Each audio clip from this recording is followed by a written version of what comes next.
berjumpa lagi. Apa kabar semua? Apakah semua baik-baik saja?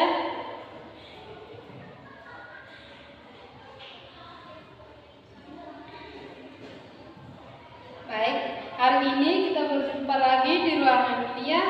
Tak terasa kita sudah melewati hari-hari yang berlalu. Hari ini kita berjumpa lagi untuk melanjutkan materi kita, yaitu mengenai katekese umat Tuhan. Baik, pada sore hari ini kita akan masuk pada bagian pendahuluan. Di sini kita akan masuk bagian A mengenai pengertian katekese.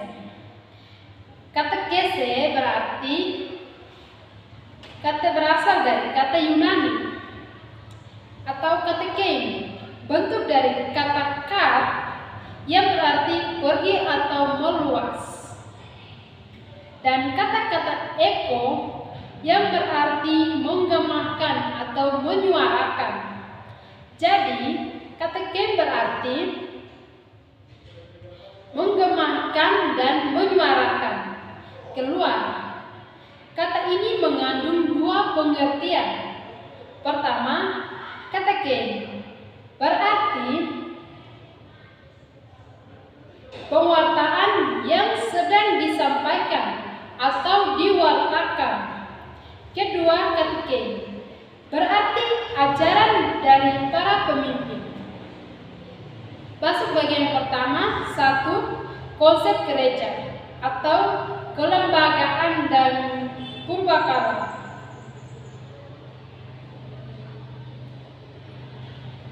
A. Konsep katekese.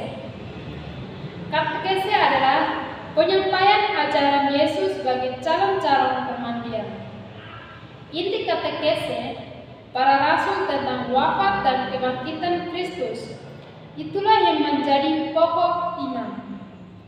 Iman akan wafat dan kebangkitan Kristus, itulah yang menjadi kunci keselamatan orang Kristen. Jadi, kita orang-orang Kristen, kunci iman kita yaitu pada saat kita mengembangkan iman kita. Contohnya melalui saat-saat kita mengikuti ibadah atau mengikuti doa-doa bersama, dan iman kita harus percaya kepada Tuhan. Bagian yang kedua, Bapak-bapak gereja.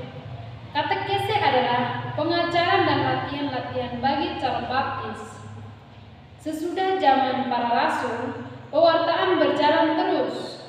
Pewartaan diteruskan oleh para bapak gereja. Jadi sebelumnya bapak-bapak gereja telah meneruskan gereja-gereja kita ya, memperoleh pemenuhan dari Rasul Santo Paulus yang menyatakan, "Akulah yang dalam Kristus Yesus telah menjadi Bapamu oleh Injil yang kuberitakan kepadamu."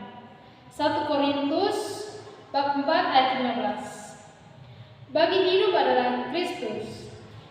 Bisa membuka di Alkitab Filipus bab 1 ayat 21.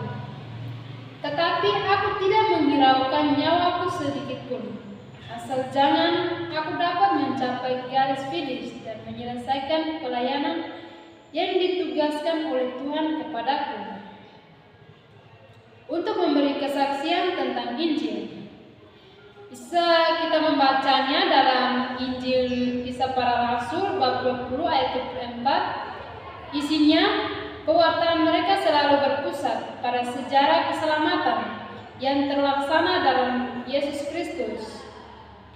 Bagian C, konsep gereja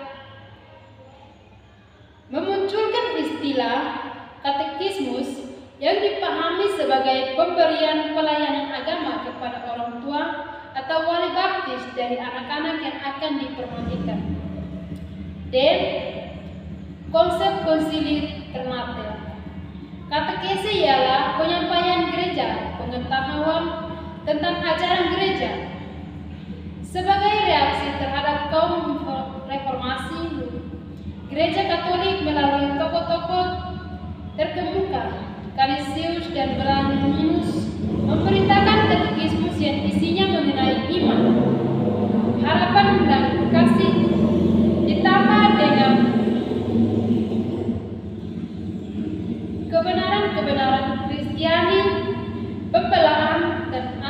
teologis. Konsep Konsili Vatikan II.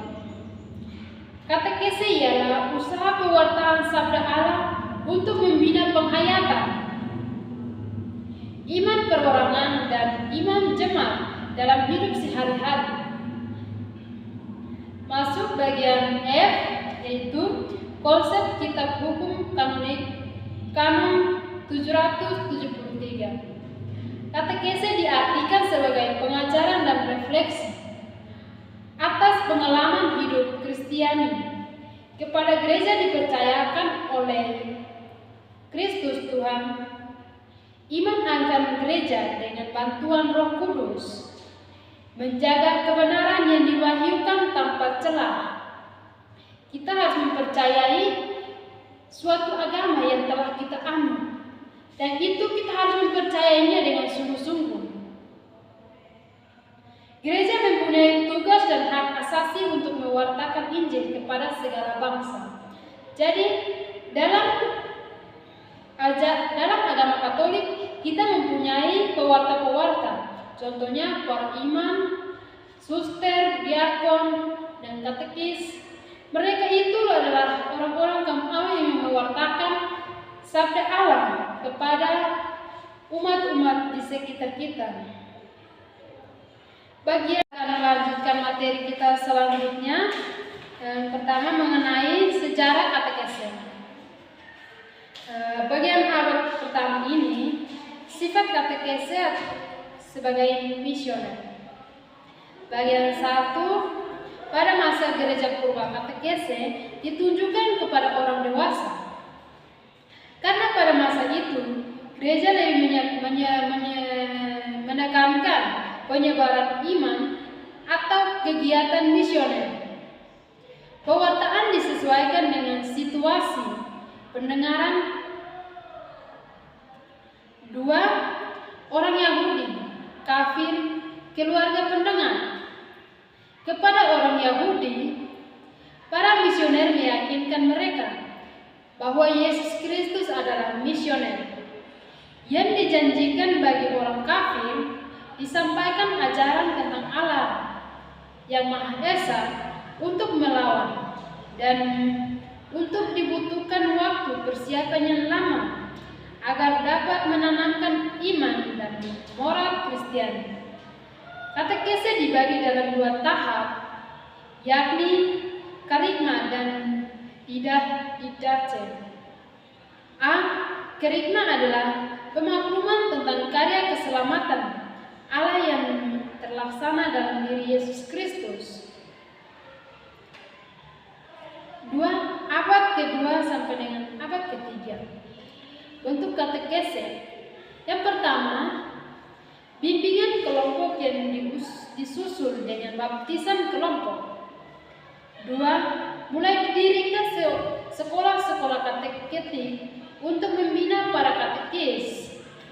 Yang ketiga, membaptis diadakan pada waktu Paskah, sehingga katekese dan liturgi saling melengkapi.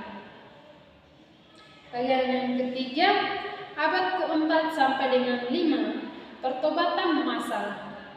Pewartaan untuk pertobatan melalui tahap, yaitu bagian pertama, tahap pemeriksaan tentang kitab suci atau upacara pendahuluan. B. Persiapan. Persiapan selama 40 hari. Pengajaran tentang dosa-dosa dan kredo. C. Pembaptisan. Penyangkalan setan, pengakuan iman dan baptisan. Katekese dipadukan dengan liturgi seiring bertambah dengan penyerahan Injil dan kredo.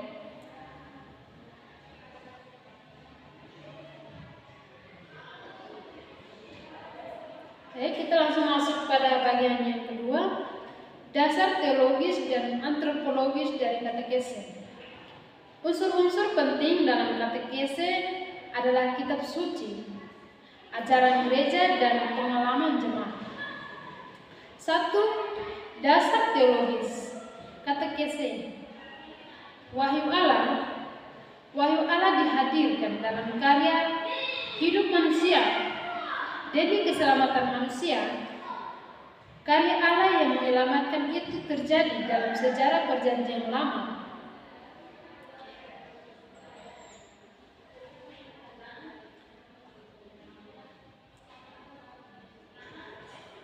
Baiknya, langsung saja sebagian dari bagian 1 dan 2 bisa dibelajar. Baik, kita akhiri materi kita sore hari ini. Pada hari ini kita akan melanjutkannya pada waktu selanjutnya.